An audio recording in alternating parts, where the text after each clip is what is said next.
Em nome do Pai que me criou, do Filho que me resgatou, do Espírito Santo que me santificou. Divina vontade reina na minha vontade. Ó minha mãe, eu te amo e tu me amas. Dai-me um gole da vontade divina para a minha alma. Me abençoa, Mãe, para que todas as minhas ações sejam feitas diante de vossos olhos maternais. Minha Mãe, fecha a vontade divina em minha alma, para que ela possa formar o primeiro lugar, seu trono e sua morada. Suprema Majestade, eu venho sua divina vontade diante do primeiro ou último homem que existirá na terra, para dar a ti as homenagens que tendes direito, as adorações, as reparações, os louvores por todo e por cada pecado. Vem, Senhor, na tua divina vontade, dou-te a minha vontade humana, por meio do Imaculado Coração de Maria, que possui todos os dons e os frutos da divina vontade. Vem, ó divina vontade, nesta ação que estou a fazer e em todas que eu farei durante este dia. Amém. Aqui vamos dar continuidade então, no o livro O Fim dos Tempos, da Maria Valtorta. Fazer um vídeo mais curto, com uns dois trechos só, porque eu tô tendo um pouco de problema para editar o vídeo lá no YouTube. Não sei o que está acontecendo, eu não tô conseguindo editar, né? Então eu vou fazer um vídeo mais curto para ver se roda lá. Não tô conseguindo rodar ele. Como eu faço gravação de tela, então ele fica meio pesado. Mas todos os outros eu fiz assim, gravação de tela e passo lá no YouTube, demora um pouquinho ali para ele formalizar ali, né, formatar o vídeo.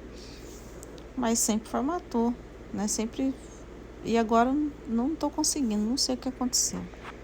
Então vamos ler aqui o trecho. Então o capítulo é o 45. O crime de crimes. 30 de outubro de 1943.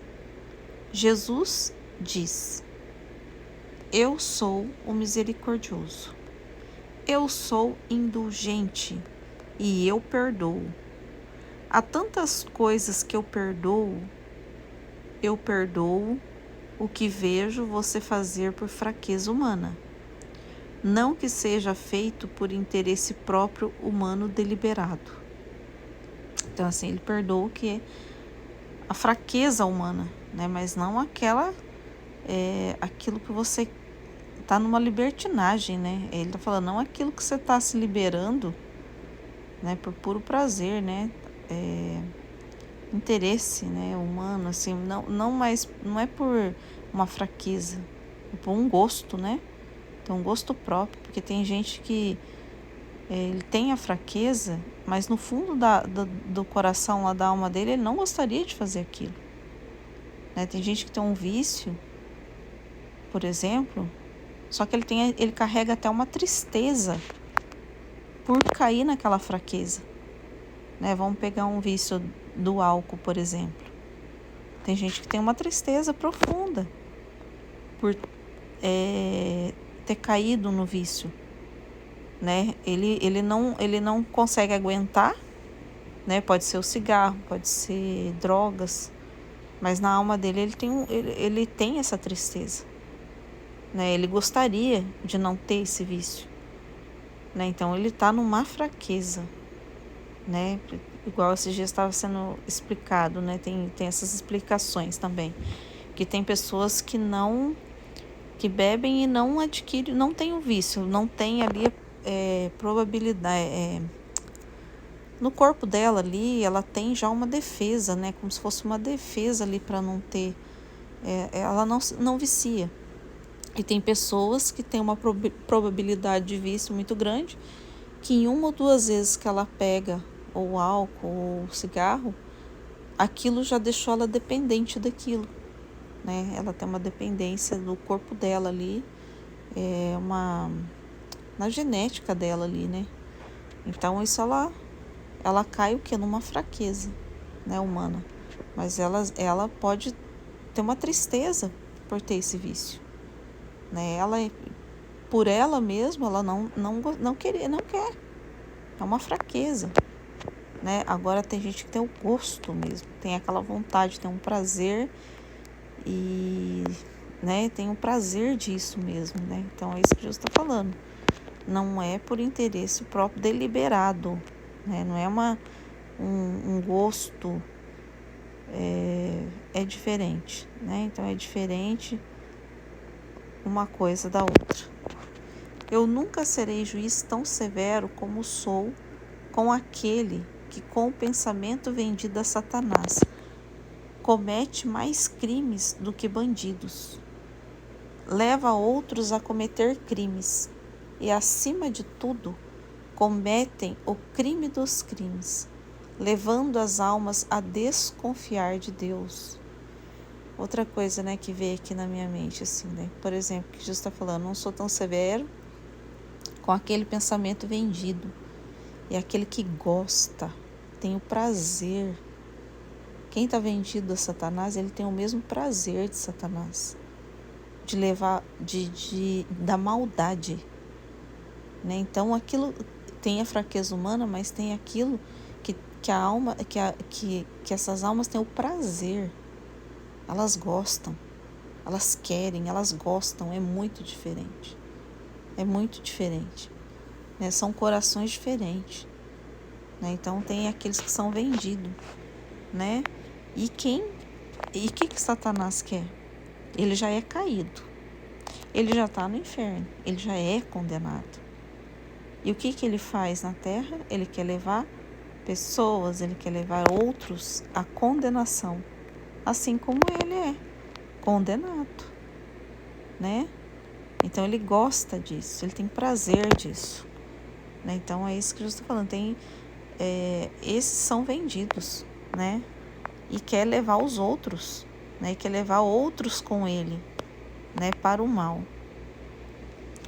Acima de tudo, cometem o crime dos crimes, levando as almas a desconfiar de Deus, né? A desconfiança. O que é desconfiar de Deus? Tem a falta de fé, né?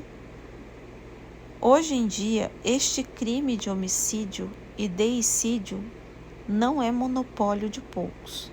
Este crime. Então, olha só, fui ver o que é o monopólio. Monopólio é aquilo que a pessoa tem domínio, né? Por exemplo, a pessoa produz café e ele é o maior produtor de café. Ele tem o domínio naquele comércio de café. Então, alguém vai querer comprar, os mercados vão querer ter café para vender na prateleira, ele tem que ir naquele produtor, porque aquele produtor é que tem todo o poder desse café, né? Vamos supor que só ele que fornece esse café, por exemplo. Estão pedindo café lá no mercado, né? Os clientes vão lá e querem café. Mas tem lá um produtor, né? Uma empresa muito grande, por exemplo, que ela é a maior produtora de café, por exemplo. Então, ela tem o monopólio do café. Ela é a maior fornecedora. Então, ela tem ali, como é que fala? O domínio, né? Sobre esse produto. Então, ela tem um grande domínio sobre esse produto. Depois tem os pequenos produtores e tal, mas não consegue nem chegar o preço dessa grande empresa, né? Porque ela tem o monopólio, ela tem o poder sobre esse produto. Então, o que Jesus está falando, não é poucos. Isso que tem esse domínio de cometer esse crime, não são poucos. É isso que Jesus está falando. Não são poucos que têm o domínio do mal, que está sob esse domínio do mal, né? Então, aqui, ó, hoje em dia, este crime de homicídio e deicídio não é monopólio de poucos. Não são poucos que estão sob esse poder de influenciar, né, de cometer esse crime, né, de homicídio, queda do corpo, e deicídio, né, alma, corpo e alma, né, o homicídio, morte, né, que mata o outro, né, e que mata Deus também. Deicídio é a morte de Deus, né, a morte de Deus. Matam corpos e almas e matam a ideia de Deus nas almas. Então, isso é o deicídio, né? Essa ideia, né? O homicídio, ele mata o corpo, mas o que mata a alma, né? É a desconfiança de Deus, né? Então, para matar a alma, é matar Deus na alma, né? Cegando-as como órbitas vazias. As multidões saem tarde demais, mas vejo no instante em que você pensa e age, e todos vocês, ímpios de carne e espírito, serão julgados com um julgamento extremamente severo. Esse julgamento severo dessas pessoas, dessas almas que Jesus está falando aqui, é o inferno, é a morte, né? É a morte do corpo e da alma, né? Então, hoje eu estava vendo, achei muito interessante a explicação, né, do cara lá sobre o purgatório, né? Então, chegou uma hora que ele estava falando sobre as condições, né? Então, da alma que passa lá no purgatório, ela tem a certeza do céu, né? Mas a alma que ela já é condenada, ela é condenada já para o inferno, né? Então, ela não vai ter certeza do céu. Purgatório tem sofrimento, não é fácil, a gente sabe de tudo isso, não é para a gente desejar passar no purgatório. A gente desejar a vida divina, como Deus, a divina vontade, né? Porque a divina vontade não tem purgatório, mas não tem porque você entra no plano original de Deus, né? Você é purificado aqui na Terra, né? Então a gente tem, sim, todo mundo passa por purificação. Lá no purgatório tem que passar pela purificação, mas como assim? Já é uma misericórdia muito grande, já é uma felicidade muito grande. Só de saber que a alma foi pro purgatório, de certa forma, já é uma felicidade muito grande, porque a gente já tem a certeza dela no céu, ela já está em Deus. Ela já tem a felicidade, já deslumbra essa felicidade mesmo, que momentaneamente ela vai estar sofrendo sofrimentos que eles falam que é até próximo do inferno, né? Então, por isso que a gente fala assim, não queira aproveitar a vida aqui na Terra pensando que depois você passa o purgatório de boa. Não é isso que eu tô falando aqui, né? A gente tem que querer ao máximo, né? Não passar, né? Não sei, tá bem abandonado nas mãos de Deus mesmo, né? Para que Deus, ele vê, porque abandonado nas mãos de Deus, Deus, ele vai fazer o máximo que a tua alma consegue ali, de disposição da sua alma, ele vai aproveitar o máximo da disposição da sua alma para a sua santificação. Seja vamos supor assim, o mais alto grau que a sua alma tiver disposição. Ele vai te ampliar, te alargar, vai fazer tudo o que tiver, e que ele olhar dentro da sua alma e ver a disposição que ela tem. Então ele vai aproveitar o máximo, né? Tem gente que ele vai olhar, vai ver e vai deixar, talvez ela vai ter que passar pelo purgatório porque ele vê a disposição dessa alma, né? É isso que eu tô falando. Então ele vê o máximo, ele vai aproveitar o máximo de você, da sua alma, né? Porque ele é onividente, onisciente, onipresente, ele é tudo. Então ele consegue ver você do começo ao fim, o que você é, né? A gente que vê aos goles, né? Como ele diz, né? Mas então, enfim, então a alma, ele estava falando, né? Então lá do purgatório e tal. Só que uma coisa que ele explicou, e é verdade, porque aqui no livro do Fim dos Tempos a gente vê isso. Tanto a alma que vai para o purgatório, a alma que vai para o céu e as almas condenadas, elas vão ter a visão de Deus. Elas têm a visão beatífica de Deus, a visão do Cristo ressuscitado, né? então de Cristo. E ele falou uma coisa certa, que nós, como nós somos criados para Cristo, é natural a atração da nossa alma por Cristo. A gente é muito atraído por Cristo. Aqui, quando a gente está aqui na Terra, ele é velado, mas se Cristo aparecesse na nossa frente, ficasse aqui na minha frente agora, eu não iria fazer mais nada da vida. Eu ia ficar só querendo ficar com Jesus. Eu ia esquecer de tudo, porque eu fui criada para Cristo. Então a minha alma, naturalmente, ela é atraída para Cristo. E todas as almas. Então ele explicou uma coisa. Ele falou assim, então, na hora a alma se condena, mas ela vai ter a visão de Cristo. E ela negou, né? Ela negou a Cristo. Ela vai ser condenada de corpo e alma, né? Na última hora, né? Nesse julgamento final, ela vai ser condenada para o inferno. Mas ela vai saber que ela foi. O inferno para ela, porque ela sabe, né? Que ela foi criada para Cristo e ela negou. Deixa eu tentar assim lembrar o que ele quis dizer, porque eu entendi o que ele quis dizer, eu quero expressar o que ele quis dizer. Ela vai estar condenada no inferno, mas ela vai sentir essa dor, entendeu? A dor dela, da negação de Cristo, mas que a alma dela foi feita para Cristo, entendeu? Mas ela negou, então ela vai sentir essa dor, porque de não ter querido a Deus, né? É mais ou menos isso que ele estava explicando. Eu não sei como que a alma consegue negar, às vezes isso não entra na minha mente, né? Eu já pensei nisso, eu falo assim, meu Deus do céu.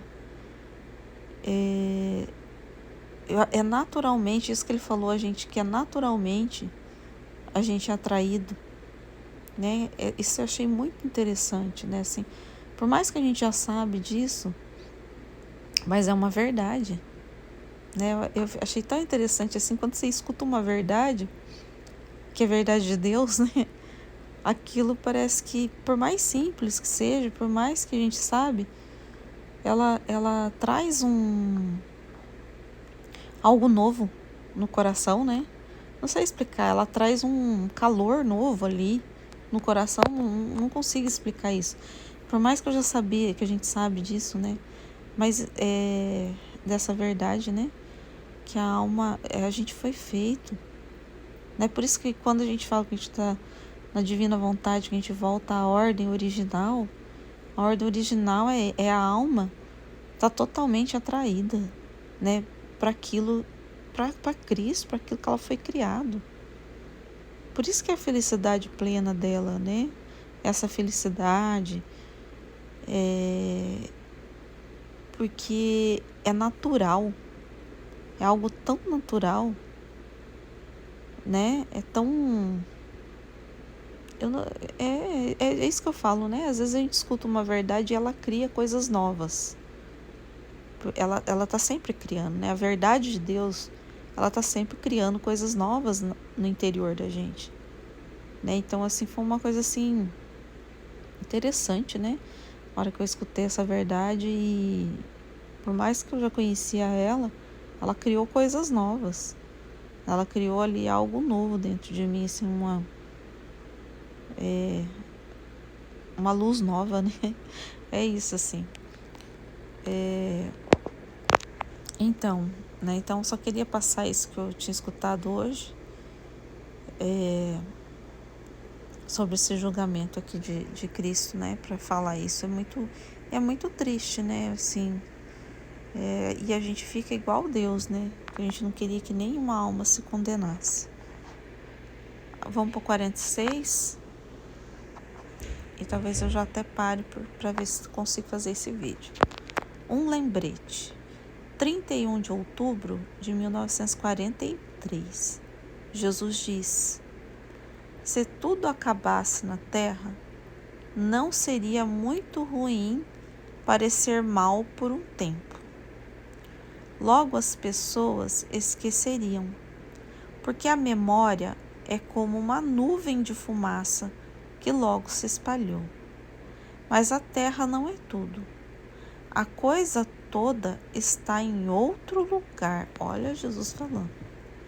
E em tudo isso você encontrará, esperando por você, o que você fez na terra. Nada ficará sem julgamento. Pense nisso. Ele está falando que o tempo da terra é passageira. Então o tempo, a vida na terra é passageira, é por pouco tempo. Então, às vezes, esses apegos, que a gente tem, mas o que se faz na terra é que não passa. Isso tem um julgamento. É o que é feito, o modo como se vive na terra, isso que não passa, isso tem um julgamento, ou de bom ou de ruim, É pra gente pensar nisso. O que faz, a gente tem que pensar mais naquilo que faz de ruim, Porque o de bom é tudo Deus que faz mesmo, Então a gente não precisa se preocupar com aquilo que é bom. Uma maldição. 5 de novembro de 1943. Jesus diz: eu não sou um Deus de carne ou Deus do barro, que nem sempre está presente, e não tenho olhos para ver. Eu sou aquele que está, e estou em toda parte, e do alto do meu trono eu escrutino e observo as obras das pessoas. Eu sou aquele que falou para dar-lhes uma maneira de se conduzir. O que eu disse, e não muda ao longo dos milênios. Eu sou o Deus eterno, o único Deus. Eu sou o Senhor teu Deus, de quem não há outra cópia. Sou único na minha Santíssima Trindade. Amaldiçoados são aqueles que não se importam comigo e me negam para seguir a besta. Pequenininho, mas muito forte. Então eu não sou o Deus de barro, aquele que não está vendo nada. Assim, isso aqui me lembrou muito do que tem vindo muito na minha mente por esses dias, O que Deus é. O Deus onividente, onisciente, onipresente. Então é o Deus que está em tudo e que tudo vê. Nada fica escondido. Nenhuma ação e nenhum pensamento nosso passa despercebido. E nada, entendeu? Então eu lembrei muito da onividência, onisciência de Deus, onipresença de tudo, aqui. Então, outra coisa, Essa palavra que eu não sei o que significa. Eu sou aquele que estou em toda parte. Então, isso que me fez lembrar isso. E do alto do meu trono, eu escrutino. Eu não sei o que é escrutino. E observo as obras das pessoas. Então, aquilo assim, ele está vendo tudo, Está vendo tudo. Eu sou aquele que falou para dar-lhes uma maneira de conduzir. Então, ele trouxe o quê? Uma orientação, uma condução. Então, o que ele falou, o que ele deu de orientação, o que ele trouxe de verdade, não muda. É isso que ele está falando aqui, eu trouxe para te conduzir, para conduzir a Deus, é o caminho santo. E o caminho santo não muda. O que eu disse, o que eu disse está dito. Então, hoje em dia tem aquele relativismo, que a gente fala tanto que as pessoas querem mudar, mas não é bem assim. Ah, não, mas agora uma coisa que acontece muito, Então, uma coisa é pecado. Só que muitas pessoas começam a cometer aquele pecado. Vamos pegar um adultério, Então, vamos pensar, e Jesus veio e falou que adultério é pecado.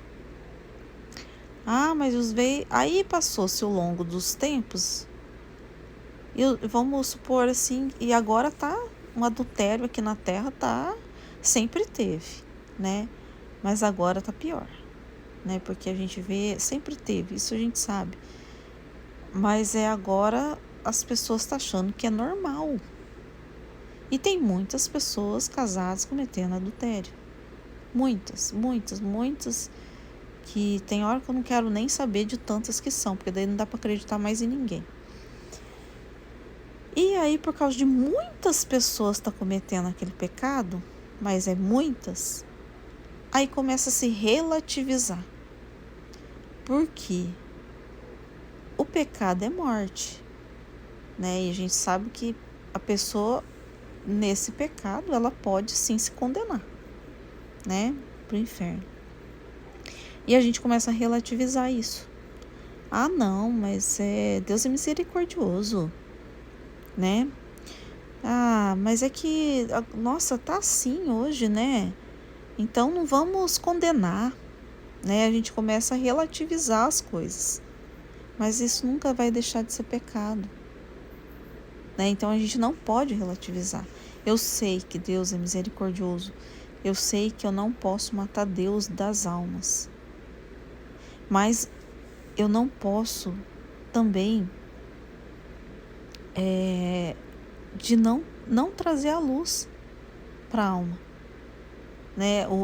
Esse contato puro que a gente tem que estar com Deus, porque pode vir sim, né? Alguém com esse pecado, mas você precisa trazer a luz para ela. E você precisa trazer a luz de Deus, conforme Deus pensa sobre esse pecado. Porque se ela se condenar, não foi você. Você não matou Deus nela. Então, assim, vamos supor, não é pecado. Não, você tem que falar sim, é pecado. Mas confie em Deus. Qual que é a confiança que você tem que passar para ela em Deus? Que Deus pode, que é para ela ter uma comunicação com Deus de arrependimento do pecado dela, que ela não quer fazer isso, né? Colocar a luz na mente dela para ela desejar não fazer isso, né? Então, às vezes a pessoa vou dar um exemplo, né? Vou dar um exemplo aqui da minha casa, porque eu já falei isso pro meu esposo, mas ele não escutou. Ele tem o vício, né, do álcool. O que eu falo para ele? Eu não falo que ele está condenado com isso. Eu falo para ele, você precisa não querer, pelo menos, e colocar na mão de Deus e conversar com ele, mas só que tem que partir do coração dele não querer, né? Ele deveria, igual Jesus está falando no outro trecho, ele pode ter a fraqueza humana ali, né? Ele pode ter o vício, nunca sair desse vício, mas se for pela fraqueza humana dele, o julgamento dele não vai ser severo. Jesus está falando aqui. Então eu tenho que dar para ele essa esperança. Qual que é a esperança que eu tenho que pôr no coração dele, que eu falo? Coloca na mão de Deus. Mas você precisa não querer. Aí se você vai parar ou não, é Deus, ele vai fazer a obra, né? Ter essa confiança de Deus fazer a obra no coração, né? O que as pessoas, elas costumam? Elas têm um prazer, né? Um prazer, tem um vício, e o vício traz um prazer. E elas têm medo de perder esse prazer. O medo das pessoas é perder, porque se colocar na mão de Deus, ela sabe que Deus vai tirar, na cabeça delas é isso. Deus vai tirar dela aquele prazer. Mas Deus, quando Ele tira, Ele compensa do outro lado.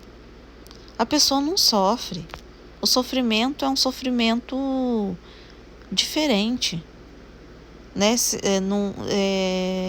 Na cabeça delas, o sofrimento delas vai ser um terror.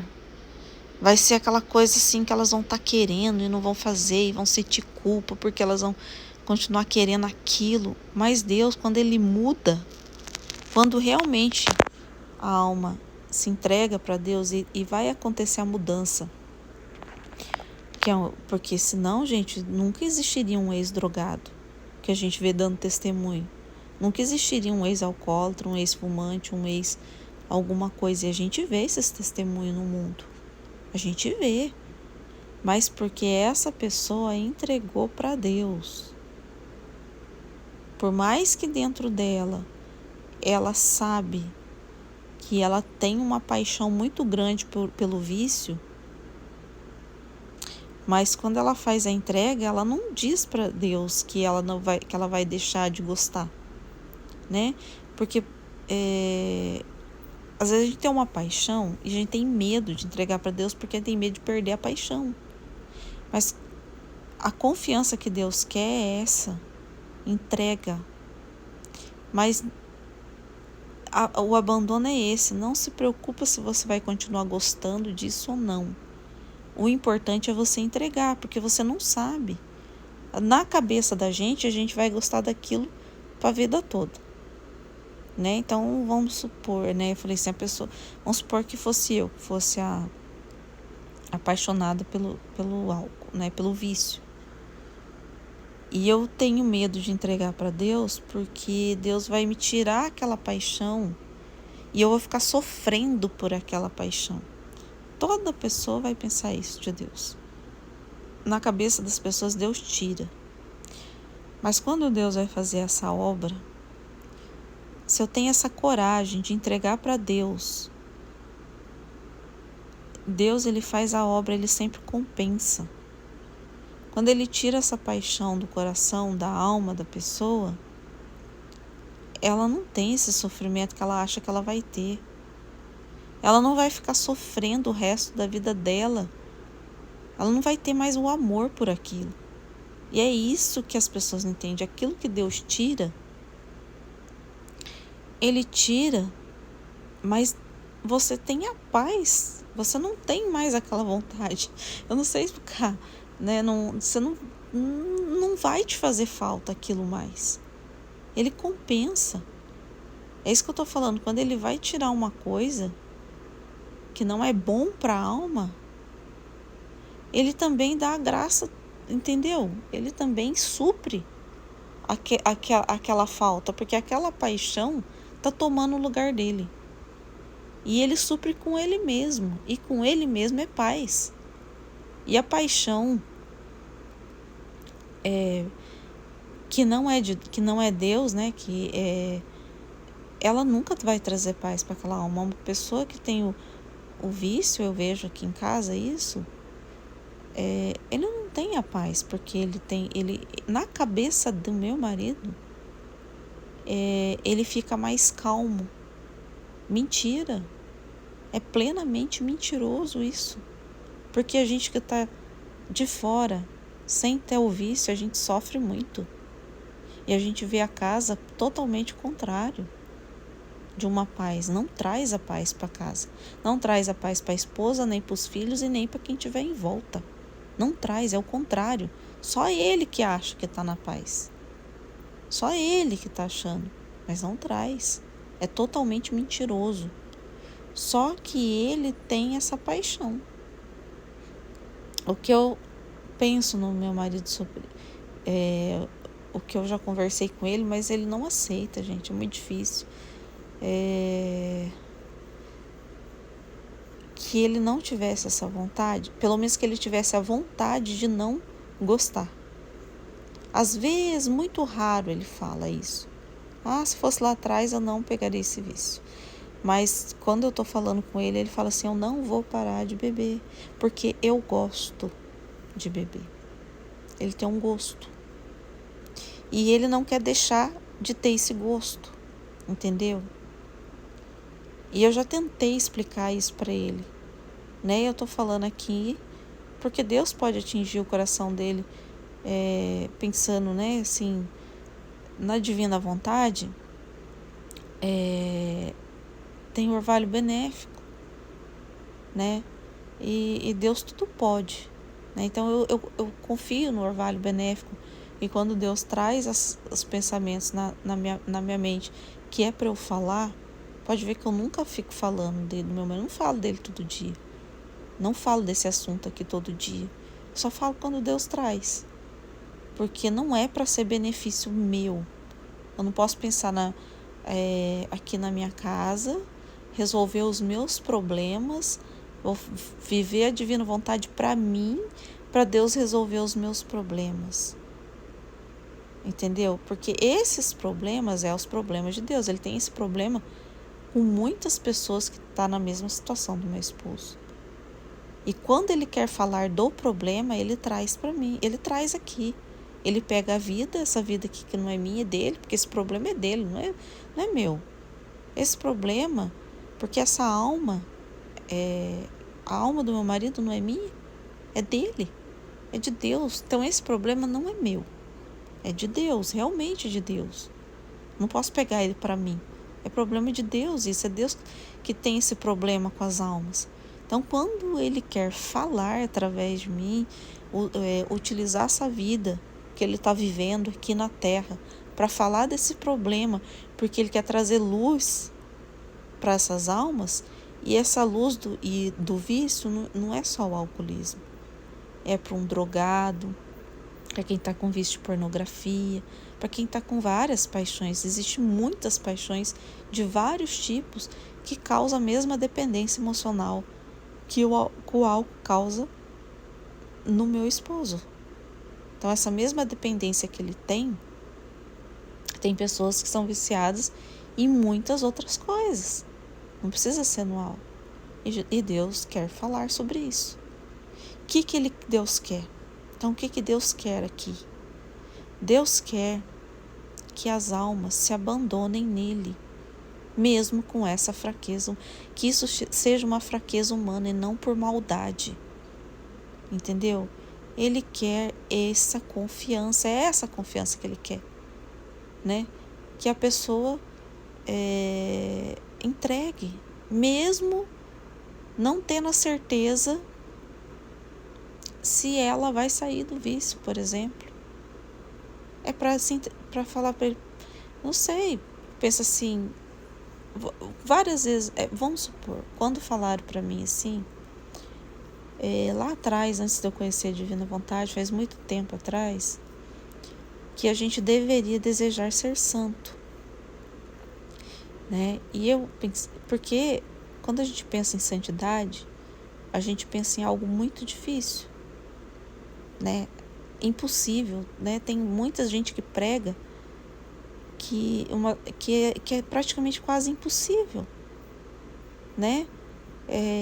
Se Deus falasse para mim que eu não ia passar no purgatório, eu não iria acreditar, né? Assim, eu confio por causa da divina vontade, porque Jesus está falando. Eu não desconfio da palavra de Deus. Mas, por exemplo, lá atrás, antes de eu conhecer a divina vontade, eu pensava assim, nossa, se eu chegar no purgatório é lucro. Eu já pensava que era um lucro, porque eu não tinha nem a certeza de ir para o céu, de passar pelo purgatório.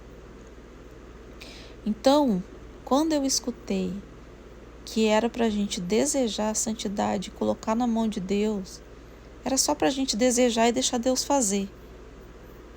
Se eu ficasse pensando em mim, se eu ficar pensando nos meus vícios, nas minhas paixões, nos meus gostos naquela época, eu não ia ter o ato de coragem. Qual que foi o ato de coragem no dia que eu escutei isso? Eu falei assim, se é para eu só desejar, eu desejo. E eu falei para Deus, eu não sei como. Falei para ele, como? Se o Senhor está falando para mim que é para eu desejar, então eu desejo. E confiei, falei assim, só que eu confio no Senhor, porque por mim, se eu tiver que sair, por exemplo, assim, eu sei que eu poderia não conseguir porque se eu fosse eu esforçar, não, agora eu vou fazer isso, eu vou ser assim, eu não sei o quê, esse eu, que eu falo, o esforço de mim mesma, eu sabia que eu não iria conseguir. Mas quando eu olho para Deus, que Deus pode, entendeu? Onividência, onisciência, onipotente, entendeu? Mas quando eu olho para Deus, eu olhei para Ele, entendeu? E Deus quer que as pessoas, que as almas olhem para Ele, não para elas, né? Que tem que ter esse ato de coragem. Eu lembro no dia que eu chorei, lógico que não é fácil, quando você se reconhece, né? Chega ali, só que o problema é ficar preso no reconhecimento de si mesmo, porque no fundo a gente se reconhece, né? Eu estava pensando num assunto ontem na minha cabeça, e eu falei, Deus, se eu vivesse naquele tempo, será que eu seria racista também? Porque eu assisti um filme sobre o racismo, né, contra mulheres e pretas, né? É um filme novo que está aí, né, agora que foi lançado. E quando a gente olha aquele racismo, você acha absurdo. Eu acho absurdo, eu falo, não acredito que tratavam elas por serem mulheres pretas desse jeito. Mas aí eu falei assim, meu Deus, e se eu tivesse lá naquela época? Né? E eu comecei a interrogar, né? Fazer essas interrogações. Falei, porque eu nasci lá na minha casa, eu nunca escutei meu pai e nem a minha mãe falando mal de uma pessoa de cor. Nunca pela aparência, assim, da pessoa. Então eu tinha vizinho de cor, eu tinha amigos de cor, né, cor preta. E na minha cabeça de criança, eu nunca enxerguei a cor dessas pessoas. A cor dela, ele é preto, então é pior que eu, porque eu sou branca. Então, assim, na minha cabeça eu não fui criada com esses pensamentos de racismo, com cor da pessoa. Então, mais agora que esse assunto está mais, né, evidente, tem uma evidência maior, e aí eu acho um absurdo esses pensamentos, né? E parece que na minha cabeça nunca existiu racismo, entendeu? Aí às vezes eu vejo um filme, alguma coisa, eu fico assim, nossa, mas por que as pessoas naquela época pensavam que o outro era menos? Só por causa da cor, entendeu? Mas aí existia uma cultura.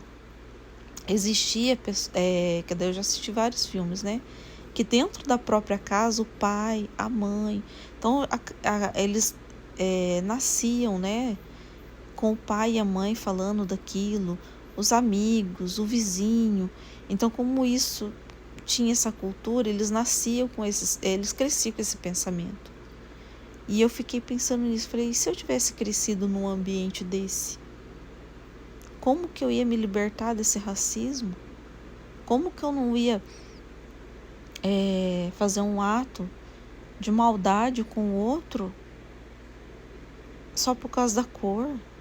Né? O filme que eu assisti, as mulheres, nossa, elas, né?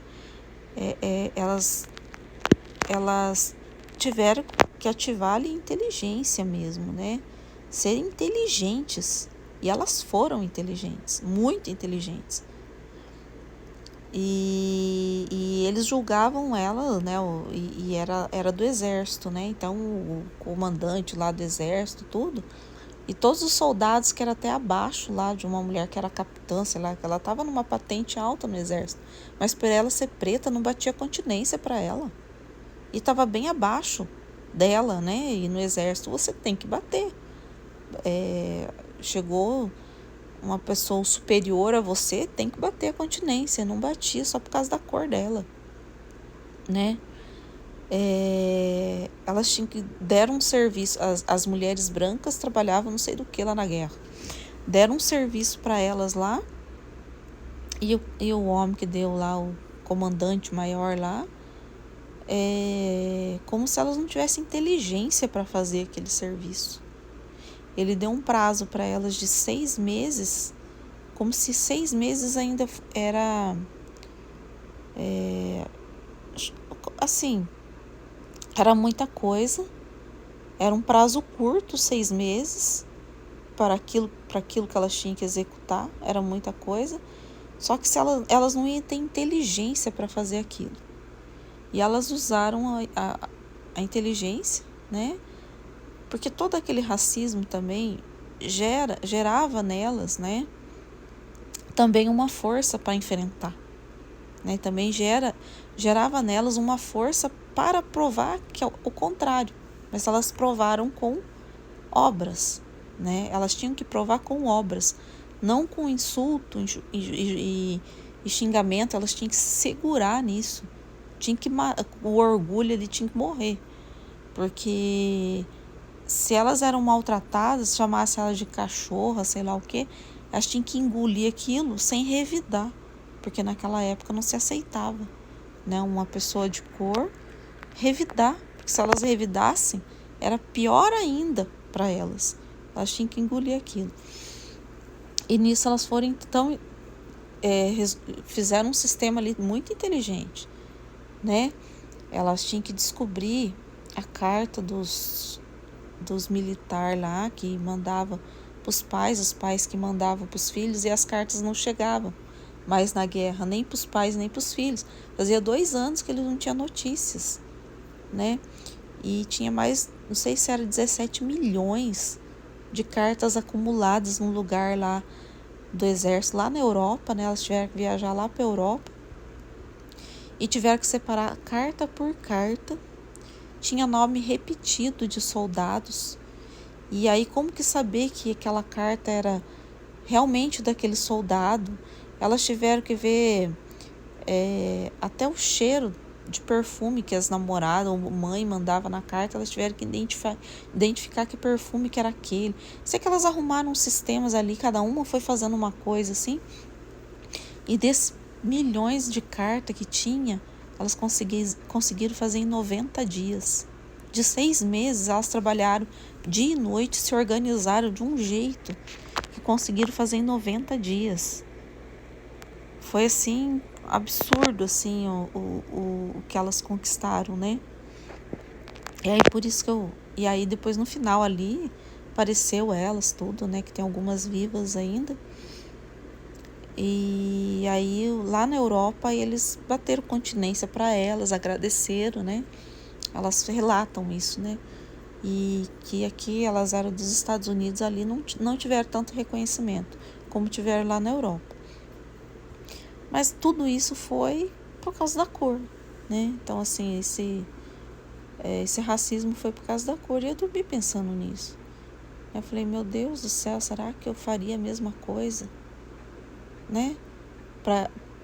Pro outro, porque ali é uma alma e é uma pessoa totalmente inteligente, ou mais tão normal, melhor, né, mais capaz do que eu. Será que eu enxergaria como eles enxergavam na época? Que eu não enxergo hoje.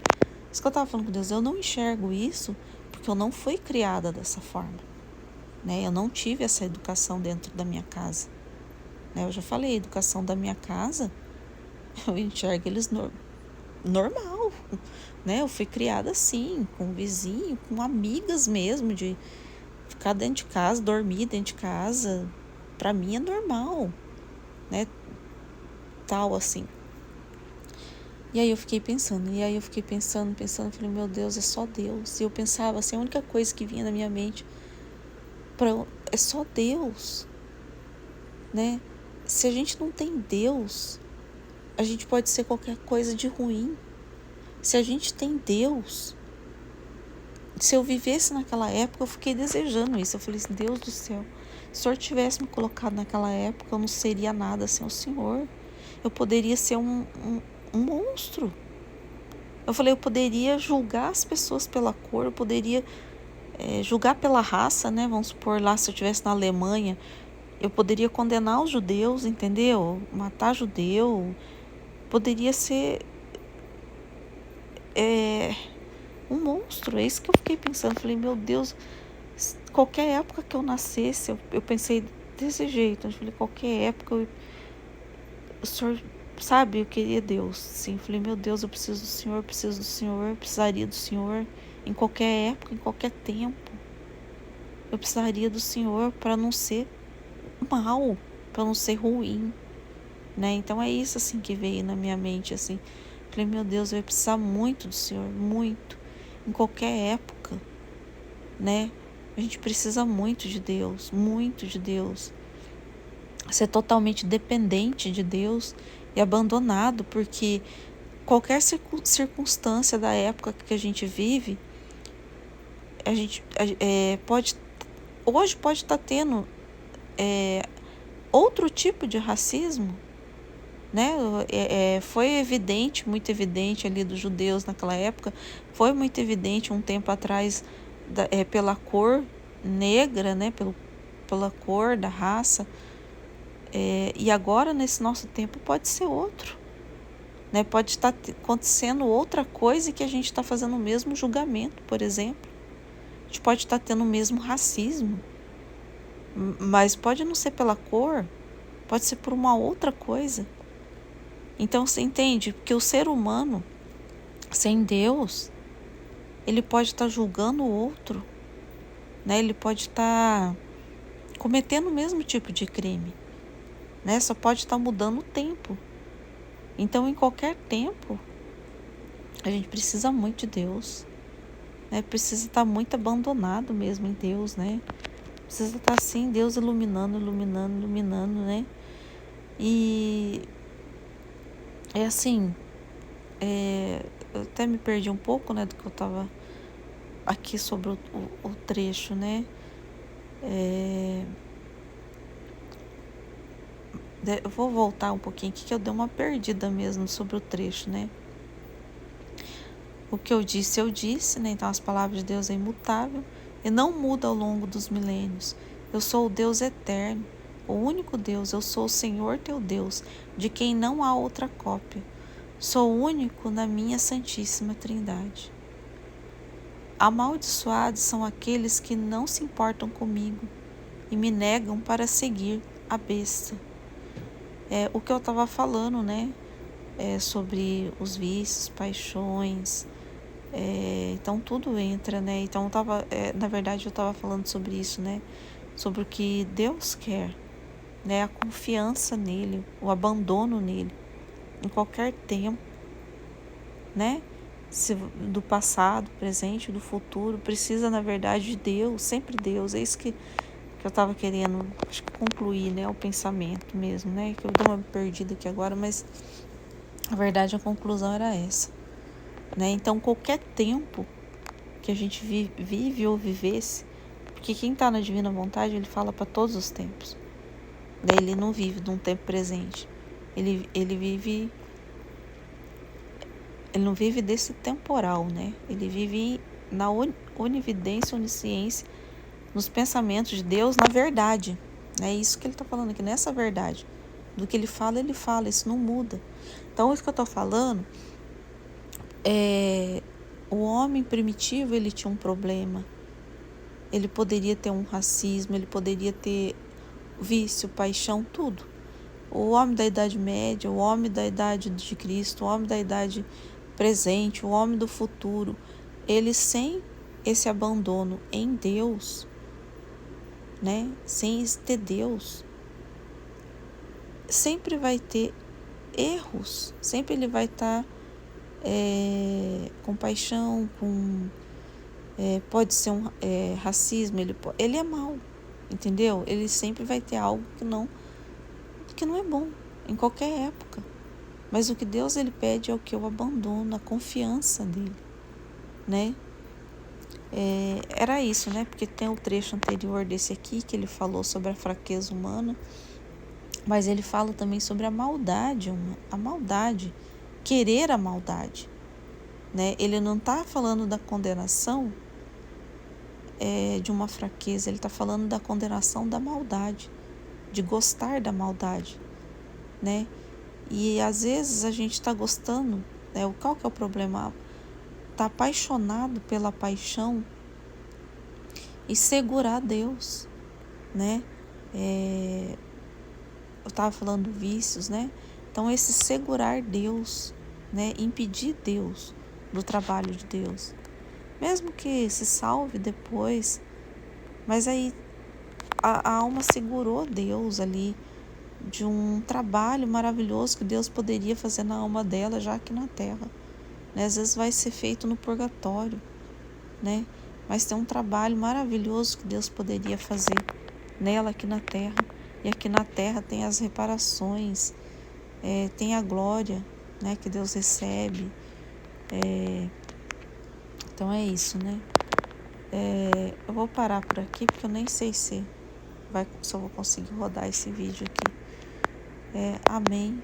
Estamos reunidos, estaremos sempre reunidos em nome do Pai, do Filho, do Espírito Santo. Amém. Fiat.